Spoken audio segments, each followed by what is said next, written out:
Venezuela president Nicolas మడురోను America military action ద్వారా kidnap చేసి న్యూయార్క్ తేవడం యావత్ ప్రపంచాన్ని షాక్ గురిచేసింది. ఇక ప్రపంచంలోని పలు దేశాలు ట్రంప్కు భయపడి పెద్దగా స్పందించడం లేదు. మడురో కిడ్నాప్ తర్వాత ఇజ్రాయెల్ రాజకీయ నాయకుడు ఎరైర్ లాపిడ్ టెహ్రూన్కు గట్టి వార్నింగ్ ఇచ్చారు. ఇరాన్ పాలకులు వెనిజులాలో ఏం జరుగుతుందో దృష్టి పెట్టండని సలహా ఇచ్చారు. మడురోను బలవంతంగా ప్రెసిడెంట్ పదవి నుండి గద్దె దించిన తర్వాత ఇజ్రాయెల్ ప్రధానమంత్రి బెంజమిన్ నెతన్యాహుకు ఇరాన్పై సరికొత్త దాడులు చేస్తానని హెచ్చరించారు. అయితే రాజకీయ విశ్లేషకులు మాత్రం ట్రంప్ ఇరాన్తో యుద్ధానికి దిగే అవకాశాలు కొట్టిపారేయలేమని అంటున్నారు. ఆ వివరాలేంటో ఈ ప్రత్యేక కథనంలో ఇప్పుడు చూద్దాం.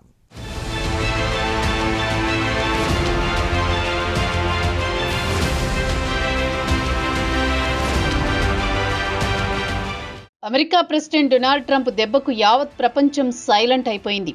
వెనిజువెలా ప్రెసిడెంట్ మాడ్యురోపై స్పెషల్ ఆపరేషన్ నిర్వహించి అరెస్ట్ చేసి న్యూయార్క్కు తీసుకువచ్చిన తర్వాత యావత్ ప్రపంచం షాక్కు గురైంది. అయితే వాషింగ్టన్కు కారాకస్కు మధ్య తీవ్ర ఉద్రిక్తతలు కొనసాగుతున్నా ఎనలిస్టులు మాత్రం ఇదే జోరుతో ట్రంప్ ఇరాన్పై యుద్ధం ప్రకటించే అవకాశాలను కొట్టిపారేయలేమని అంటున్నారు. ఇక ట్రంప్ కొత్త రకం అరాచకత్వానికి తెరతీసిన తర్వాత అమెరికా ఇరాన్తో యుద్ధానికి దిగే అవకాశాలు కనిపిస్తున్నాయని national Iranian American council president Jamal Abdi అభిప్రాయపడ్డారు. ట్రంప్ శనివారం అకస్మాత్తుగా వెనిజువెలాపై దాడులు జరిపించి అక్కడ ప్రభుత్వాన్ని కూల్చాడు. ఇరాన్లో కూడా నెతన్యాహు ప్రోద్బలంతో ఇలాంటి చర్యలకు పాల్పడినా ఆశ్చర్యపోవాల్సిన పని లేదు. ప్రస్తుతం ట్రంప్ జోరు మీదున్నాడు కాబట్టి ఆ జోరును అలాగే కొనసాగించాలనుకుంటున్నాడు. ఇక ట్రంప్ ఇటు ఇరాన్నే కాకుండా పలు లాటిన్ అమెరికా దేశాలను కూడా హెచ్చరించాడు.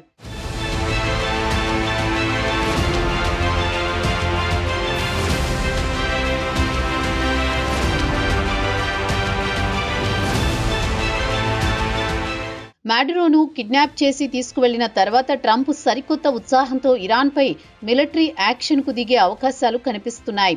లేదంటే ఇజ్రాయెల్ ద్వారా దాడులు చేయించే అవకాశాలను కొట్టిపారేయలేమని చెబుతున్నారు ఇరాన్ రాజకీయ విశ్లేషకులు.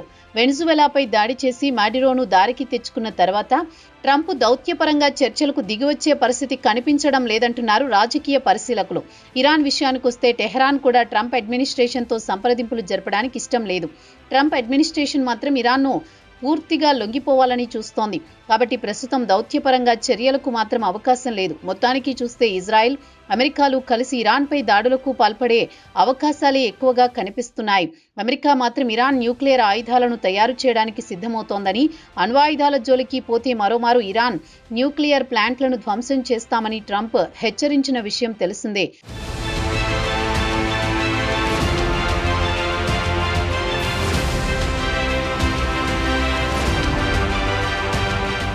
America secretary of state Marco Rubio తాజా పరిణామాలపై స్పందిస్తూ మాడురోకు ఇరాన్తో దగ్గరి సంబంధాలున్నాయన్నారు. ఎలాంటి సాక్ష్యాలు చూపకుండా ఇలా ఆరోపణలు చేశారు. ఇరు దేశాలు భారీ స్థాయిలో ఆంక్షలు ఉన్నా ఇరు దేశాల మధ్య బిలియన్ల కొద్దీ డాలర్ల వాణిజ్యం జరుగుతోందన్నారు. మాడురో ప్రభుత్వం కూలిపోయింది, ఇరాన్ నెట్వర్క్ మరింత బలహీనపడుతుందన్నారు. సిరియాలో బషర్ అల్ అసద్ ప్రభుత్వం కూలిపోయిన తర్వాత లెబనాన్లో హెజ్బొల్లా మరింత బలహీనపడిందన్నారు రూబియో. ఇదిలా ఉండగా వెనిజువెలాపై అమెరికా దాడిని ఇరాన్ ప్రభుత్వం ఖండించింది. అమెరికా చట్టవిరుద్ధమైన దురాక్రమణలకు పాల్పడిందని మండిపడింది. వెంటనే ఐక్యరాజ్య సమితి జోక్యం చేసుకోవాలని కోరింది. ఐక్యరాజ్య సమితి సభ్యత్వం ఉన్న ఒక స్వతంత్ర దేశంపై అమెరికా సైనిక దాడి ప్రాంతీయ అంతర్జాతీయ శాంతి భద్రతలకు తీవ్రమైన ఉల్లంఘన కిందికి వస్తుందని ఇరాన్ విదేశాంగ మంత్రిత్వ శాఖ ఒక ప్రకటనలో పేర్కొంది.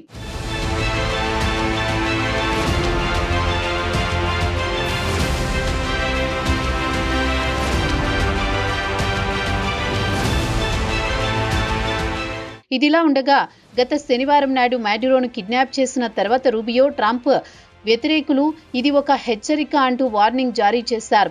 ఇదిలా ఉండగా అమెరికా వెనిజువెలాపై దాడి చేసిన వెంటనే అలీ ఖమేనీ అమెరికాకు వ్యతిరేకంగా ధిక్కార స్వరం వినిపించారు. సోషల్ మీడియాలో ఖమేనీ ఓ పోస్టు పెడుతూ శత్రువును లొంగే ప్రసక్తే లేదు, కావాలనుకుంటే శత్రువుకు మోకాళ్లపైకి తెస్తామన్నారు. ఇదిలా ఉండగా గత వారం ఫ్లోరిడాలో ట్రంప్ నెతన్యాహుకు ఆతిథ్యం ఇచ్చారు. ఈ సందర్భంగా ఆయన మాట్లాడుతూ ఇరాన్ మరోమారు న్యూక్లియర్ ప్రోగ్రాం జోలికి వెళితే మరోసారి బస్టర్ బాంబుల వర్షం కురిపిస్తానని హెచ్చరించారు. ఇరాన్లో ప్రభుత్వాన్ని మార్చాలనేది ఇజ్రాయెల్ ప్రధాన లక్ష్యంగా కనిపిస్తోంది. దానికి నెతన్యాహు ట్రంప్ మద్దతు కోరుతున్నాడు. ట్రంప్ కూడా ఇరాన్లో మత ఛాందసవాదులను ముల్లాలను తరిమివేసి అక్కడ ఇరాన్ కింగ్ రెజా పెహాల్వీ కుమారుణ్ణి గద్దెనెక్కించాలని చూస్తున్నాడు.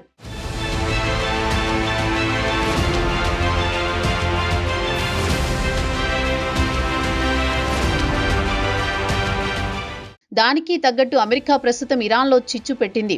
ప్రభుత్వానికి వ్యతిరేకంగా ప్రజలు తిరగబడుతున్నారు. ఇరాన్లో ద్రవ్యోల్బణం విపరీతంగా పెరిగిపోయింది. నిత్యావసర సరుకుల ధరలు చుక్కలనంటాయి. ప్రజలకు తినడానికి తిండి లేక అల్లాడుతున్నారు. ఇరాన్ సుప్రీం లీడర్ నిరసనలను ఉక్కుపాదంతో అణిచివేస్తామని హెచ్చరించారు. నిరసనకారులపై కాల్పులు జరుపుతున్నారు. ఇప్పటికి 13 కంటే ఎక్కువ మంది నిరసనకారులు ప్రాణాలు కోల్పోయారు. అయితే తాజాగా నెలకొన్న పరిణామాలను దృష్టిలో ఉంచుకుని ట్రంప్ అడ్మినిస్ట్రేషన్ నిరసనకారులపై ప్రభుత్వం కాల్పులు జరిపితే తాము చూస్తూ ఊరుకోమని హెచ్చరించారు.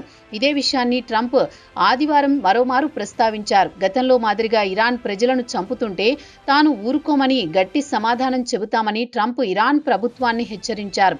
మరి అమెరికా వెనిజువెలా మాదిరిగా ఇరాన్పై దాడి చేస్తుందా అన్న చర్చ ప్రస్తుతం జోరందుకుంది.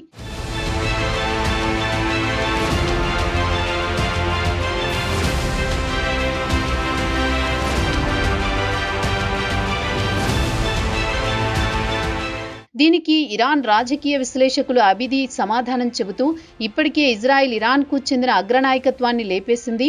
ఇలాగే ఇరాన్ ప్రెసిడెంట్ మసూద్ పెజెష్కియాన్కు కూడా లేపేయడానికి యత్నించిందని గుర్తు చేశారు. ట్రంప్ మరో అడుగు ముందుకేసి నేరుగా ఖమేనీనే చంపుతానని బహిరంగంగానే హెచ్చరించారు. ఈ ఏడాది జూన్లో ఇరాన్పై 12 రోజుల పాటు జరిగిన యుద్ధంలో సుప్రీం లీడర్ ఖమేనీని చంపాలనుకున్నామని ఇజ్రాయెల్ మిలిటరీ కూడా తెలిపింది. అయితే ఇరానియన్ అధికారులతో పాటు అగ్రనాయకత్వం కూడా దీనిపై ఘాటుగా స్పందించింది. ఒకవేళ సీనియర్ నాయకులను చంపినా ఇరాన్ ప్రభుత్వం కుప్పకూలే పరిస్థితి లేదు, పాలన యథాతథంగా సాగుతుందని కౌంటర్ ఇచ్చారు. ఇరాన్పై మెరుపుదాడి ద్వారా ఆపరేషన్ నిర్వహించడం చాలా క్లిష్టంగా ఉందంటున్నారు ఇరాన్ అధికారులు. దీనికి వారు చెబుతున్న కారణం, ఒకవేళ ఇరాన్పై దాడులు చేస్తే అమెరికా సైనికులపై ప్రతీకారం తీర్చుకునే సామర్థ్యం తమకుందని చెబుతున్నారు.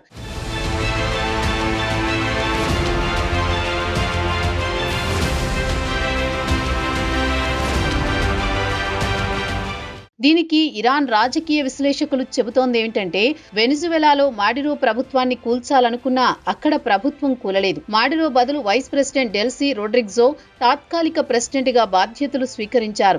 వెనిజువెలాకు కేవలం ఒక్కడే ఒక్క నాయకుడు మాడిరోనే అని చెబుతున్నారు ఇరాన్ రాజకీయ విశ్లేషకులు. ఇక డెల్సీ చెప్పేదేమంటే, శనివారం అమెరికా చేపట్టిన ఆపరేషన్లో ఇజ్రాయెల్ కూడా పాల్గొందని ఆరోపించారు. ఆదివారం ట్రంప్ డెల్సీని కూడా హెచ్చరించారు. అమెరికా డిమాండ్లకు అంగీకరించకపోతే మాడిరో కంటే కూడా భారీ మూల్యాన్ని చెల్లించాల్సి వస్తుందని అల్టిమేటం జారీ చేశారు. ఇక ట్రంప్ 2019లో ఐసిస్ నాయకుడు అబూబకర్ అల్ బాగ్దాదీని చంపించాడు.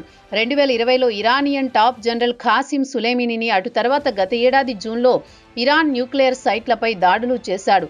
ఈ దాడిలో పలువురు సైంటిస్టులు ప్రాణాలు కోల్పోయారు. ఇక వెనిజువెలా డిక్టేటర్ను దారికి తెచ్చుకున్న ట్రంప్ తన next target Ayatollah Ali Khamenei అంటున్నారు ఇరాన్ రాజకీయ పరిశీలకులు. మరి ఖమేనీ ట్రంప్ ఎంతవరకు లొంగదీసుకోగలడో కాలమే చెప్పాలి.